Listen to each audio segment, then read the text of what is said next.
Good afternoon, Rosalie. Good afternoon, ma'am. I'm Rosalie Tapay. I am 40 years old, married, and I have 4 kids. Okay, Rosalie, I have a few questions for you to answer, so let's start. Why do you want to work as a maid? Because of my children. Why you choose Malaysia when there is a lot of other country? Because I heard Malaysia is the one good for me also. How are you qualified for this job? For hardworking, ma'am, I qualify. May I know what your educational level is? A high school graduate, ma'am. What was your recent working experience? Just only, ma'am, for abroad, ma'am. Okay, so you are working abroad before. Which country was that? Qatar and Saudi Arabia, ma'am. Okay. Do you have experience of taking care of baby? Yes, ma'am. How about elderly? No, ma'am. Do you have any other special skills? No, ma'am. Just only have test for abroad. Are you willing to learn new skills? Yes, ma'am. Are you willing to work with a family where the mother-in-law or any relatives stay together? Yes, ma'am. Currently, are you still working now? No, Do you no, know ma'am. how to cook? Yes, ma'am. What sort of food can you cook? Filipino and Arabic. Are you aware that you will have to do washing, cleaning, ironing, and cooking? Yes, ma'am. If ever you were selected to work in Malaysia, who will take care of your kids? My husband. You are not allowed to use handphone during working hours. Yes, ma'am. You are only allowed to use handphone after you finish all the works and when going to bed. Yes, ma'am. You are strictly needed to surrender the handphone to your employer in the morning, and your employer will return back to you once you're going to bed. Yes, ma'am. If ever your employer finds out that you're abusing of using your handphone and it's affected your work performance, your employer will confiscate your handphone and you are not allowed to hold it anymore. Yes, ma'am. Instead, your employer will allow you to call to your family 3 times in a month. You only allowed to bring normal phone and you are not allowed to bring smartphone. Are you agreed for the terms and condition? Okay, yes, ma'am. Are you agreed to the rules and regulation for the handphone? Yes, ma'am. How many years is the contract as you agreed and understands? Finish contract for 2 years. Can you describe for me your attitude? Mm, I am humble, patient, How can you assure to us that you will work hard in Malaysia? hardworking, ma'am. How can you assure Do to all, us that you will work hard in Malaysia?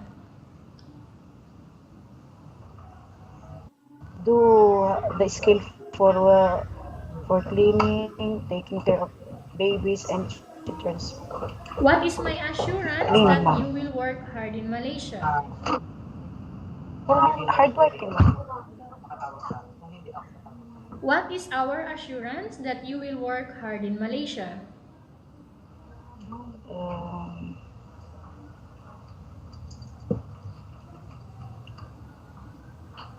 humble and patient, ma'am. Okay, what is our assurance, Rosalie, that you will work hard in Malaysia? To finish 2 years contract, ma'am.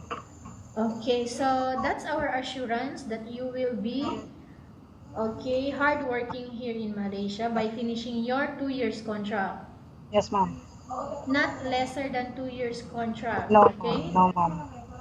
Okay, More can you than. promise not to use the telephone without the permission of your employer? Yes, ma'am. Can you promise not to put on makeup but to dress properly while work? Yes, ma'am. Can you promise not to invite friends and relatives without the consent of your employer? Yes, ma'am. Can you promise not to ask for advance salary from your employer under any circumstances? Ma'am. Do you really understand of the rules and regulation of the agency? Yes, ma'am. Do you pay any placement fee for you to come to Malaysia to work as a maid? No, no, no, Do ma'am. you have any history of sickness, breast cancer, or any other illness? No, ma'am. Do you suffer from skin diseases, allergy, or physical defect? No, ma'am. Have you suffered from any serious illness? No, ma'am. Do you smoke? No, no, Have ma'am. you undergone any operation? No, Are you no, ma'am. medically fit or are you fit to work? Yes, ma'am. Are you in any medication maintenance right now? Just only maintenance, ma'am. Maintenance for? High blood. Okay. Are you allergic with any food? No, ma'am. Are you preferred to work for the employer of any race? Yes, ma'am. Are you preferred to eat the type of food taken or given by your employer? Yes, ma'am. Are you afraid of being left alone in the house? No, ma'am. Are you afraid of dogs or other pets? No, ma'am. Can you promise to work according to instruction from your employer? Yes, ma'am.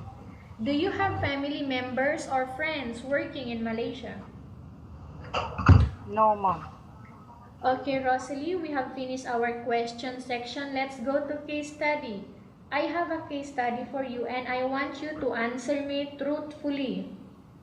Upon arrival in Malaysia within 6 months only, if ever any of your family members passed away, what will you do? If my employer, if I talk to my employer, don't like to go in Philippines, I'll send only money for my family. It's Okay, so okay for me. if the employer But will not allow you to go back, you will not insist. if my employer cannot allow me to go in Philippines, it's okay for me. Just only I send money for my family. For your family. Okay, anyway, Rosalie, tell us about yourself again and why do you want to work in Malaysia as domestic helper? Okay, ma'am. I am Rosalie Tapay. I am 40 years old, married, and I have 4 children. I work there for Malaysia as domestic helper for financial reason Okay. for my children. What do you want to tell to your employer who are watching your video right now? Okay, ma'am, sir. I want to be your domestic helper, and I want you to give me a chance to work to you. I work harder and I promise to finish my 2 years contract. Okay, thank you very much. Rosalie, we will update to your agency if there is any selection made by the employer. Okay, ma'am.